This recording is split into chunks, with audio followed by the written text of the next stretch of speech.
Welcome to the SICU Manager Orientation, aka our housekeeping meeting. Usually we will do this in person, but as you know, today is a different day. We're going to go over many random but very important topics in this video, so please pay attention, and also please have your phone ready to add any contact numbers that you might need as they come up. You are responsible for knowing this information, so please let us know if you have any questions at all. Thanks. Jackson Health System is comprised of many hospitals and clinics, making it one of the largest systems in the country. We have J North, J South, soon to come J West, Jackson Behavioral Health, Jackson Long-Term Care, Holtz Women and Children's Hospital. That's just to name a few. The Jackson Health System is a nonprofit academic system that cares for anyone who comes through its doors. We are governed by the Public Health Trust, who are a team of citizen volunteers acting on behalf of the Miami-Dade County Commissioners. Jackson Memorial Hospital, or Memorial, is the flagship of the system. We've been around since 1918. The Alamo building in the West Wing Circle is an original hospital building.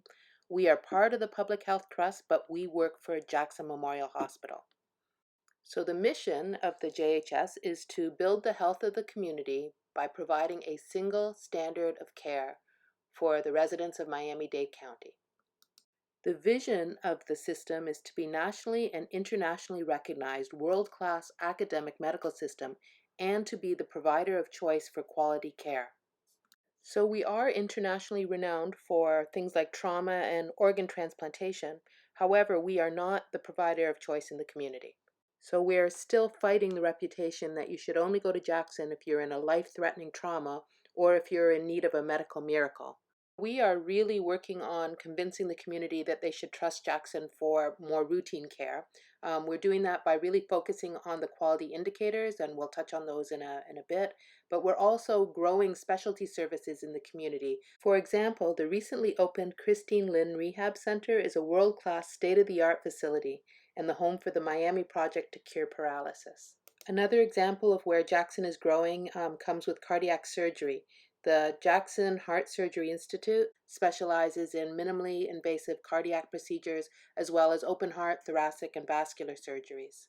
Surgical ICU is really a key player in all of this in that we manage all of the post-op transplants, heart, lung, liver, kidney, pancreas, multivisceral transplants, as well as all the other major surgeries including open hearts, LVADs, and ECMO. In order to do this, we have a huge multidisciplinary team that includes nurses, CNAs, respiratory therapists, PT, OT, case management, social workers, infection preventionists, dietitians, physicians, and ARMPs, as well as an army of staff who support us as we try to take care of this very critical and complex patient population.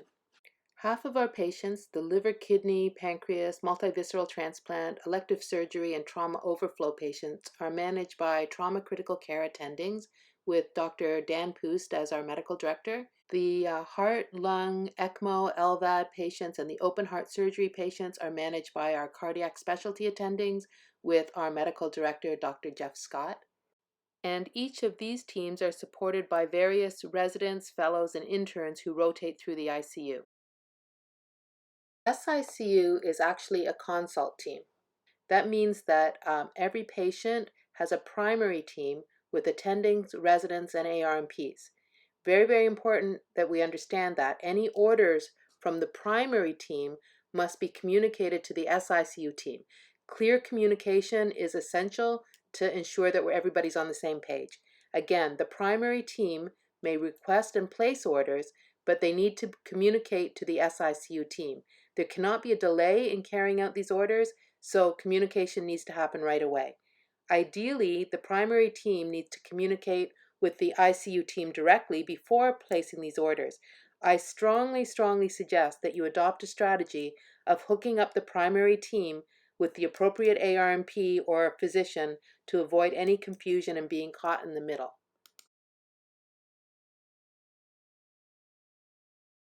Okay, so random topic number 1 would be the chain of command.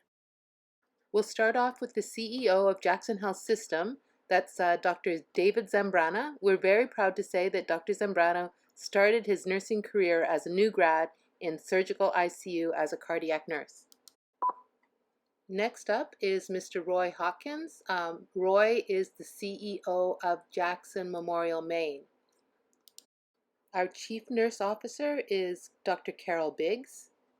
So if you notice, both the CEO of the system and the Chief Nurse Officer are nurses and key members of the hospital executive team.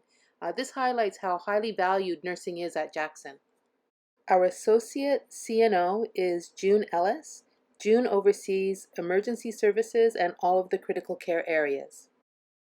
We have the new Director of Critical Care, Mr. Vernon Bartholomew. Vernon joins us from South Miami Hospital, and he will be over all of the critical care areas, wound care, and rapid response.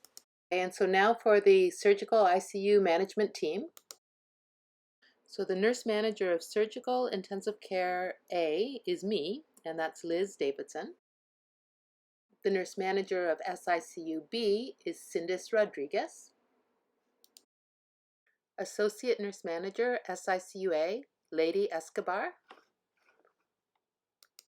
Also SICUA, Narciso Pepito. Day A&M, SICUB, Larissa Gorian. So now the night shift A&Ms. On the A side, we have Luisa Colmenares, Monica Duarte, and Joji Puman. The SICU B A&Ms on nights are Rosie Mack and Vicky Santanko. The SICU clinical educator is Beatrice Ambrose. Our entire team truly has an open door policy and are available at any time to address any issues that you might have. In saying that, please, whenever possible, ask the associate nurse manager on the floor for assistance first. Any of the A&Ms will do their very, very best to try to help you. If you're not at work and you need to contact the A&M, there are 2 cell phone numbers that you need to know. SICU Charge Nurse 1, 786-491-6700, and SICU Charge Nurse 2, 786-491-0971. We know that the A&Ms will probably share their cell phone numbers with you, but please get into the habit of using the charge nurse phones to avoid reaching out to an A&M who may be off shift that day. Thanks a lot. One of the most excellent parts of the nurse manager role is being available and on call 24/7, 365. So if you cannot reach an A&M or you have an urgent emergent situation, here are the numbers you need. Liz Davidson, 305-299-5354, and Cindis Rodriguez, 305-519-4321. So if you have something informational or you need to discuss something about a future date, please save your text or call until after 5 a.m. if you don't mind. The other thing would be, if it is an emergency, say it's 2 in the morning and you have an emergent situation, you need to know something right away, you need to let us know something very urgent, then please call the cell phone instead of texting and let it ring until we answer. As we already mentioned, there's an army of people involved in the care of the SICU patients. So to help you navigate through this, there are a number of posters you'll find throughout the units with the most frequently used numbers listed. You might want to save these numbers to your cell phone just to make life easier.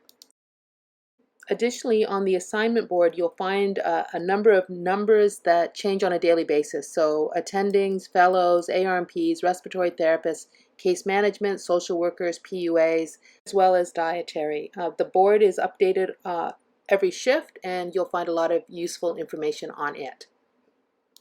Okay, so thank you. That concludes the first module. At this point, I would like you to take out your cell phones and send your contact information to SICU Charge Nurse 1, SICU Charge Nurse 2, Cindis, and myself.